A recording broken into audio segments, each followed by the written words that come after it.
मैं जरा प्रोफेसर अनुराग भदौरिया के पास जा रहा हूं, उसके बाद राहुल जी और हर्षवर्धन जी आ रहा हूं आपके पास।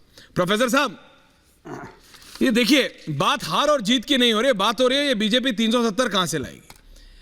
और आज लेट्स बी प्रैक्टिकल, मैं कोई मजाक नहीं कर रहा हूं, मैं आपसे सीरियसली कह रहा हूं, आपको सच में लगता है ये जो आपने इंडिया अलायंस बनाने में इतना समय व्यस्त किया, व्यर्थ किया, अगर इतना टाइम आप अपने कार्डर के साथ लगा लेते तो Samajwadi party would have done बेहतर कर लेती। जी प्रोफेसर साहब। देखिए आपका सवाल बिल्कुल सही है। जैसे केरला में 20 में से 10 ला रही है, वैसे ही देश में 370 ला रही है, और आप समझ गए होंगे। और जो इसको करने वाले हैं वो आपके बगल में बैठे मनोज जी, उन्होंने नहीं उनका नहीं है ये, नहीं पता होती कौन का। अरे मैं किसी का सर्वे नहीं चला रहा हूं, ये मैं बीजेपी का, this is BJP's claim, this is no one survey, ये दिस इज बीजेपीज क्लेम। हाँ अच्छा, बीजेपी का, ये बीजेपी का दावा है साहब। हाँ ठीक, तो चलिए बीजेपी का एक क्लेम समझ लीजिए। मैं नहीं मानता कि केरल में 10 दावा मान लिया, तो बीजेपी का दावा जैसे 300, अरे सुनने तो बोलो गुरुजी बोलो। तो यार मैंने कहा जैसे उनका 370 का दावा है, हाँ, जैसे केरल में 20 में से 10 ले रहे हैं, तो आप भी समझ गए होंगे कि 370 कहाँ है, मतलब 70 समझ जाओ उनको, इससे ऊपर नहीं है, जो उनकी इससे समझ में आ गया। दूसरी बात, अच्छी बात है, चुनाव की तारीख आई भाई, लोकतंत्र का त्यौहार लेके आई, किसान, महिला, बेरोजगार, छात्र, शिक्षक, युवा, सबके चेहरे पे खुशी छाई। क्यों पता है? क्योंकि भारतीय जनता पार्टी ने जो सिलेबस दिखाया था 2014-2019 में, हम आएंगे तो देश में बेरोजगारी खत्म कर देंगे, बेरोजगारी चरम सीमा पे, हम आएंगे पारदर्शिता लाएंगे, तो आप देखिए रहे इलेक्ट्रल बॉन्ड से लेके कहाँ पारदर्शिता है सबके समझ में आ गई। हम आएंगे भ्रष्टाचार खत्म कर देंगे, भ्रष्टाचार पे जिन पे आरोप लगाते तो उनको अपनी पार्टी में ले लिया। हम आएंगे किसानों की इनकम दुगनी होगी, किसान लगातार धरने पे बैठे हैं। उत्तर प्रदेश में बीजेपी 72 का दावा कर रही है। की बात करते थे, आज बेरोजगार आत्महत्या कर रहा है।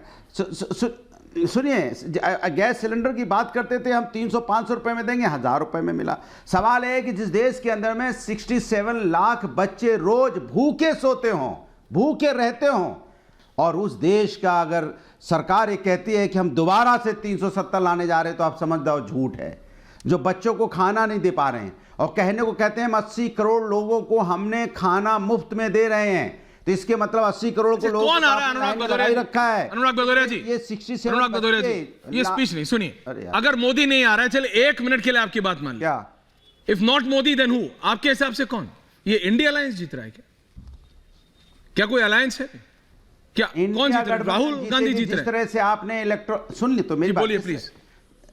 जिस तरह से इलेक्ट्रल बॉन्ड में आपने सुनिए, जिस तरह इलेक्ट्रल बॉन्ड में चंदा में जो धंधा किया गया है, जिस तरह से आपने सरकारी एजेंसियों का दुरुपयोग किया और उसके बाद से चंदा वसूली हुई है, ये चंदा वसूली कहते हैं इसको, ये वसूली होती है ये, कि पहले हम आप उसके ऊपर आईटी के रेट डालेंगे, उसके बाद उसको परेशान करेंगे, फिर चंदा लेंगे, तो इसको क्या बोलोगे आप? और इसका जवाब कहाँ है? और आप उनके साथ, एसबीआई के साथ सरकार के लोग खड़े क्यों हो जा रहे हैं भाई? एसबीआई ने अगर डिस्क्लोज नहीं किया, अगर इलेक्ट्रॉन बॉन्ड का नंबर नहीं दिया, तो चंदा तो सभी दलों को मिला है, तो मेरे सुर में सुर क्यों नहीं मिलाती है बीजेपी? देखते हैं। क्यों चुनाव आयोग को बचाने में लगती है? अब चुनाव आयोग के लिए टाइम मांग रहे थे कि ओके अनुराग जी, राजेश गुप्ता आम आदमी पार्टी के जुड़ रहे हैं, लेकिन पहले मैं राहुल जी के पास जा रहा हूं, हर्षवर्धन जी, विजय जी आ रहा हूं। राहुल जी, बीजेपी इस बात को मानने के लिए भी तैयार नहीं है कि कोई टक्कर है। बात सिर्फ इतनी है कि बीजेपी 370 टच करती है, 400 टच करती है कि नहीं। It's about the margin now, ऐसा लग रहा है। बीजेपी के क्लेम्स इतने स्ट्रांग और इतने हाई। देखिए, अभी जो स्थिति है वो शुरू से हम लोग कह रहे हैं, मैं तो ये कह ही रहा हूं कि ये एक असमान लड़ाई है। अभी ये स्थिति दूर दूर तक दिखाई नहीं देती कि ये इंडिया गठबंधन एनडीए को चुनौती देने की स्थिति में आ गया है।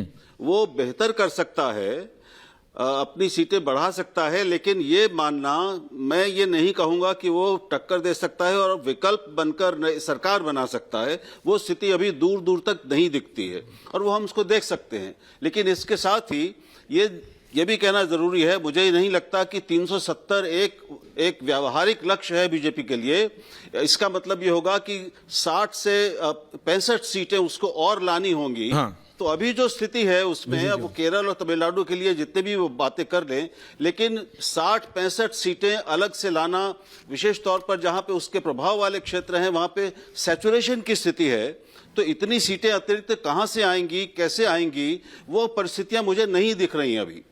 ओके बावजूद विजय दादा, इसके, नहीं आप अपनी बात कंप्लीट भारी कीजिए। किसका है तो आप मैं कह रहा हूं कि एनडीए का बिल्कुल साफ है। ओके दादा, विजय दादा, हो गई मेरी बात, हो गई। Right sir.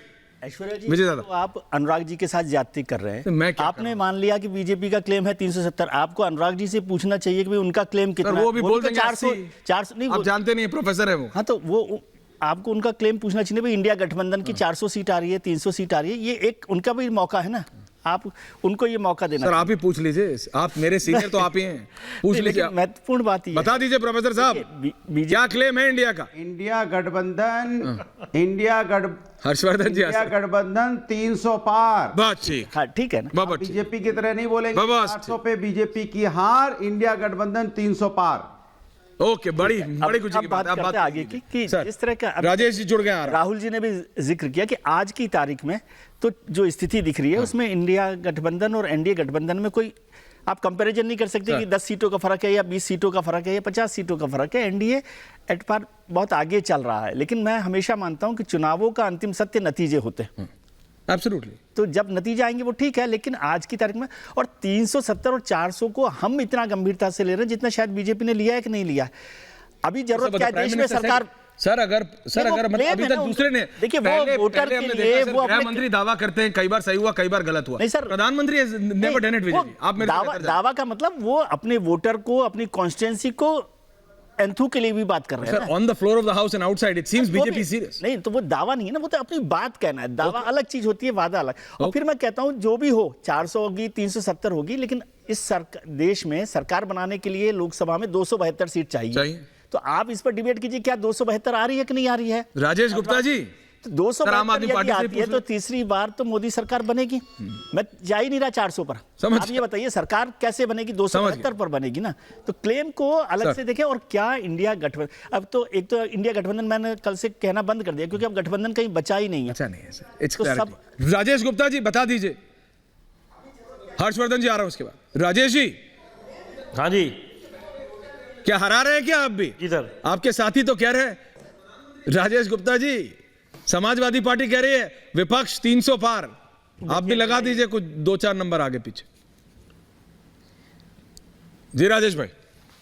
ऐश्वर्या जी देखिए, ये जो जनरल इलेक्शन होता है ना, हाँ जी, वो वोट डालना है पब्लिक ने। बिल्कुल। भाजपा क्या करती है, विपक्ष क्या कहती है, मुझे लगता है कि सभी कहेंगे कि हमारी सरकार बन रही है। जो चुनाव लड़ रहा है निर्दलीय, वो भी कहेगा हमारी सरकार बन रही है। बात तो ठीक। लेकिन एक आम नागरिक होने के नाते, एक विधायक तो चलो मैं हुई ही, एक विधायक तो मैं हुई ही, लेकिन एक आम नागरिक होते के नाते मन में सवाल आता है कि कोई पार्टी हफ्ता वसूली करके और चंदा ले ले, ईडी का छापा मारे, सीबीआई का मारे। एक पार्टी सिलेंडर की कीमत को कहे हम कम कर देंगे लेकिन बढ़ा दें, पेट्रोल डीजल की कहे कि कम कर देंगे बढ़ा देंगे, और एक पार्टी ये सोचे कि सिर्फ प्रोपेगेंडा बना के कि हम 400 बोल देंगे तो चलो 350 तो लोग कहेंगे यार आ ही जाएंगी, टीवी पे या सोशल मीडिया पे कहीं भी झूठ बुलवा के ऐसा सोचे, ऐसा संभव नहीं है। देखिए लोग सब कुछ समझते हैं। अल्टीमेटली मेरा एक बजट है मेरे घर का, मेरी धर्मपत्नी एक बजट चलाती है, वो बजट से उन्हें परेशानी हो रही है, लोग दुखी हैं। लोग व्हाट्सएप से लेकर टीवी तक रोज धर्मों की लड़ाई, आपसी गंदगी, रोज के रोज नफरत, यही देख रहे हैं। ट्विटर को देखो तो उस पर वही दिखाई देगा, व्हाट्सएप पे देखो तो सुबह सुबह वही आने लगता है। तो लोग थक गए हैं यार इन चीजों से। लोग चाहते हैं देश की तरक्की, लोग चाहते हैं अपनी तरक्की, अपने घर का विकास, अपने बच्चों को हंसते खेलता देखना, पड़ोसियों से प्यार। तो मुझे लगता है कि जो भी ये चुनाव लड़ रहा है वो इस बात को जानता है कि लोग थक गए हैं। तो भाजपा चाहे 400 को, मैं तो कहता हूँ ये 4000 पार कह दें, इनको कहने में क्या लग रहा है सर, कोई टैक्स थोड़ी है। मैं तो पता नहीं क्यों 400 कह रहे हैं। नहीं मैं आपसे पूछता हूँ, आम आदमी पार्टी के नेता हैं, चुनाव लड़ रहा है वो जीतने के लिए लड़ता है। नहीं